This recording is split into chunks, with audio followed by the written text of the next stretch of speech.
There was a time when you couldn't watch a ball game, flip through a magazine, or drive past a billboard without a cartoon bear, a rugged cowboy, or a jingle about taste and filling trying to sell you a good time.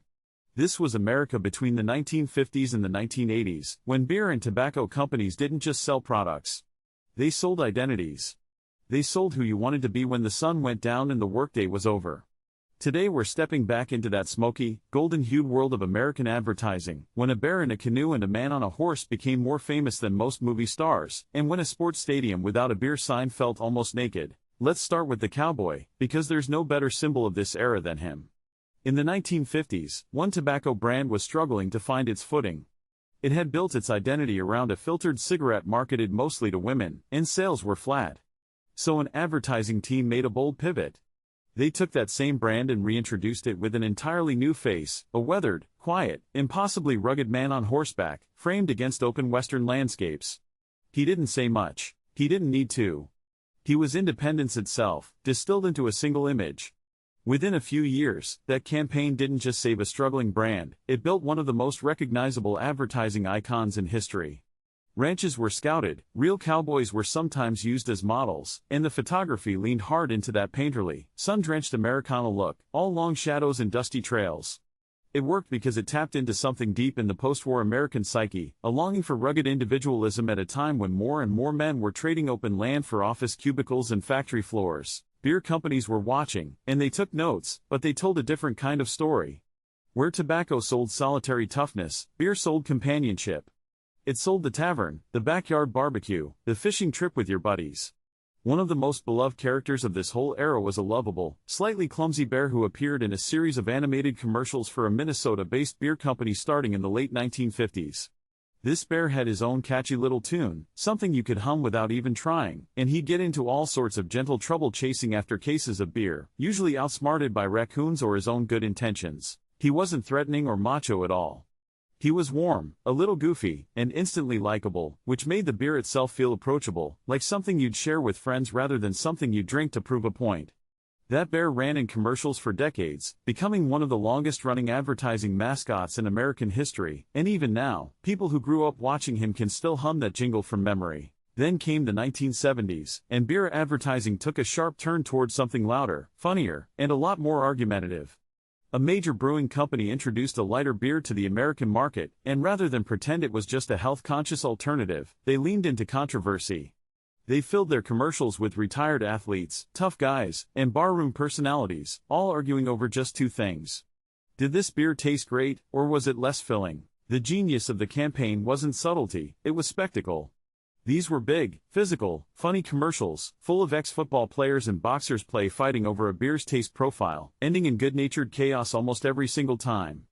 It ran for well over a decade, becoming one of the most successful and most parodied ad campaigns of the entire 20th century, and it fundamentally changed how beer commercials looked, sounded, and felt.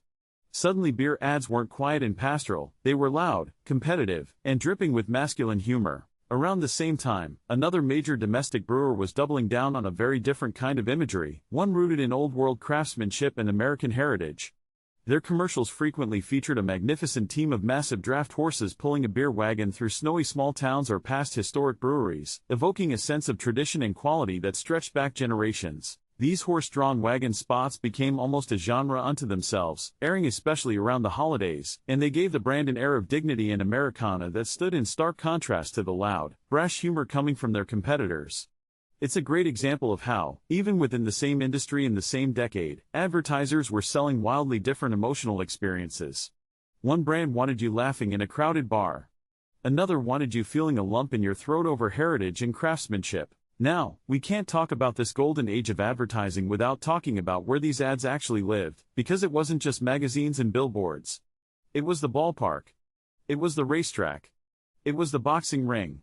Sports and vice products were basically inseparable during this stretch of American history.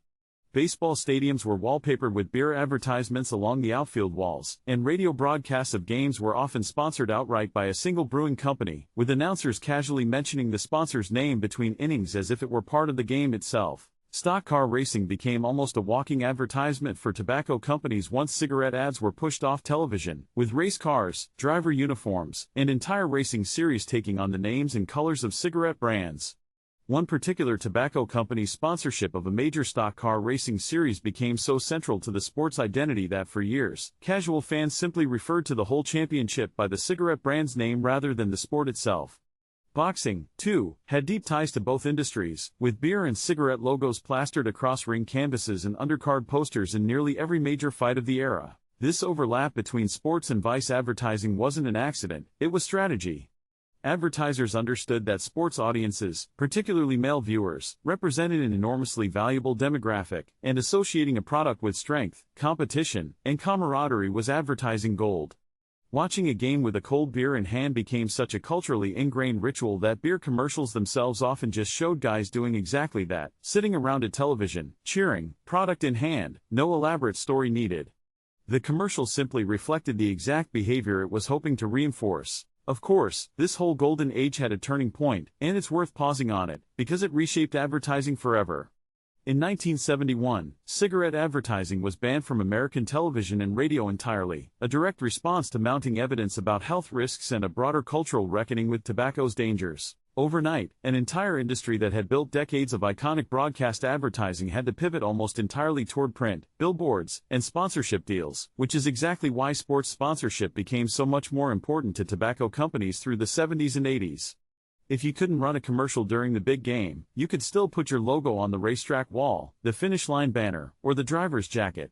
It was a workaround born of necessity, and it kept tobacco advertising deeply embedded in American sports culture for years after it vanished from the airwaves. Beer, notably, never faced that same broadcast ban, which is part of why so many of these beer campaigns from the 70s and 80s feel so vivid in our collective memory today.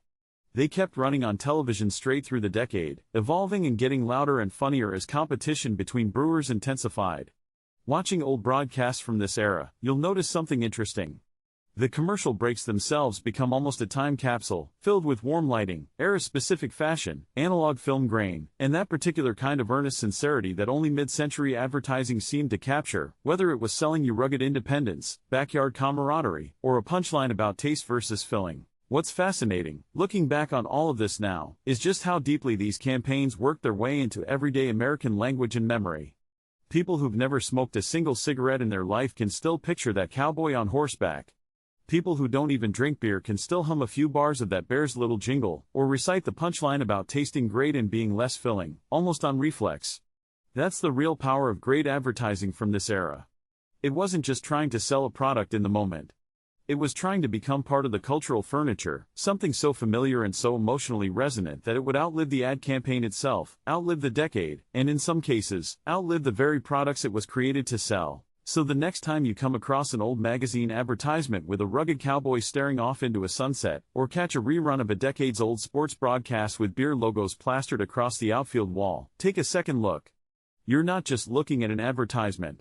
You're looking at a snapshot of an America that once believed a horse-drawn beer wagon, a lovable cartoon bear, or a quiet man on horseback could tell you exactly who you were, or at least who you wanted to be, for the length of a 30-second spot.